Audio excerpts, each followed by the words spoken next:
In the far corners of our world there exists societies so isolated,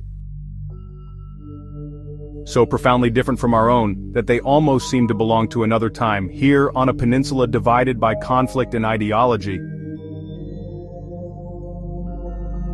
This is the Democratic People's Republic of Korea, a land of immense spectacle and profound secrecy. I'm Ryan, and today, we embark on an extraordinary journey to peel back the layers of this enigmatic state. In most of the world, we mark our passage through time by a shared calendar, a global standard that unites us in a common chronology. But here, in North Korea, time itself has been recalibrated. The familiar Gregorian calendar is secondary to a unique system known as the Juche calendar. It begins with the birth of Kim Il-sung. The year of his birth, 1912, is Juche 1. Every official document, every newspaper, every public declaration is dated according to this system. To live by the Juche calendar is to inhabit a different reality. The concept of an election is, for many, the very cornerstone of a free society, a moment where the collective will of the people is expressed. In North Korea, elections are also held with clockwork regularity.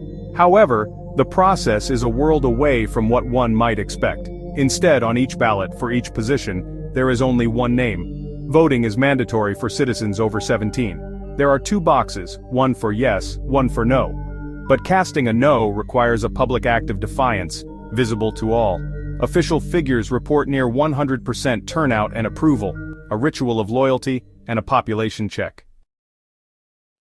In the heart of Pyongyang stands a structure of almost unbelievable scale.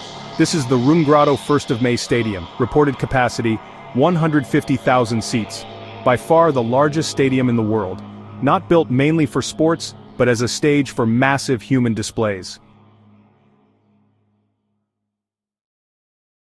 Home of the Arirang Mass Games, months of training, up to 100,000 performers, a living mosaic of patriotic fervor. In the global language of fashion, there are few garments as universal as blue jeans. Yet, within the borders of North Korea, this ubiquitous piece of clothing is strictly forbidden. Jeans are framed as a symbol of American imperialism, a corrupting influence. Jeans suggest individuality and non-conformity, at odds with a state that demands collectivism. By controlling clothing, the state shapes thought and aspiration. Throughout human history, myths have been used to build national identity. Yet, in 2012, the world was startled when North Korea's state-run news agency announced archaeologists had found the lair of the unicorn ridden by King Tongmyong. It was presented not as folklore but as a verified archaeological find, marked by a rock engraved Unicorn Lair. The timing was political, bolstering the dynasty by linking modern leaders to mythical founders. For the outside world, it was surreal. In most societies, a haircut is personal style. In North Korea, citizens must select from a limited government-approved list of styles. Posters in salons outline acceptable cuts. Longer, untidy hair is forbidden, and styles associated with Western pop culture are discouraged. It is said officials or student patrols may even roam the streets to enforce grooming codes. By dictating hair, the regime suppresses individuality and enforces a collective identity. A haircut becomes a public declaration of conformity.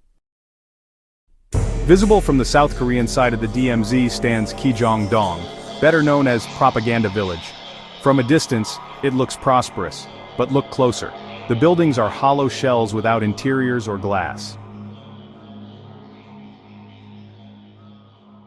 The only signs of life are maintenance crews keeping up an illusion. A Potemkin village meant to entice defectors, a silent monument to psychological warfare. In the 21st century, the internet is a global nervous system, but inside North Korea, this digital world is almost entirely inaccessible. Instead, a tiny elite uses Kwangmyong, a closed intranet with only a handful of curated sites, state news, university pages, recipe pages. Access to the real internet is reserved for high-ranking officials, scientists, and designated propagandists, all heavily monitored. The digital blockade keeps citizens from seeing how the rest of the world lives. To most, the Korean War is history.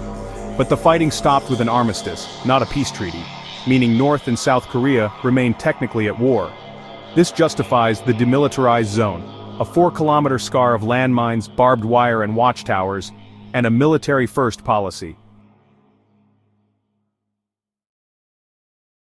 The external threat is presented as existential, a narrative that justifies sacrifice and total control.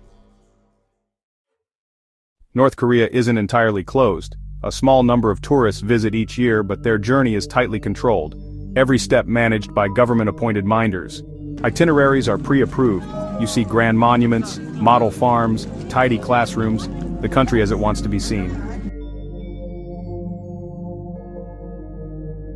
Interactions with locals are often staged. The result? You are in the country but kept separate from everyday life.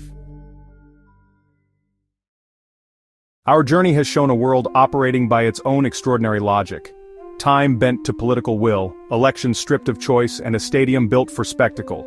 A ban on blue jeans, a claimed unicorn lair, state-approved hairstyles, rules that are bewildering and absolute.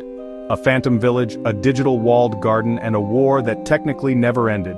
If you found this exploration fascinating, please show your support. Like, subscribe and share. Thank you for joining me.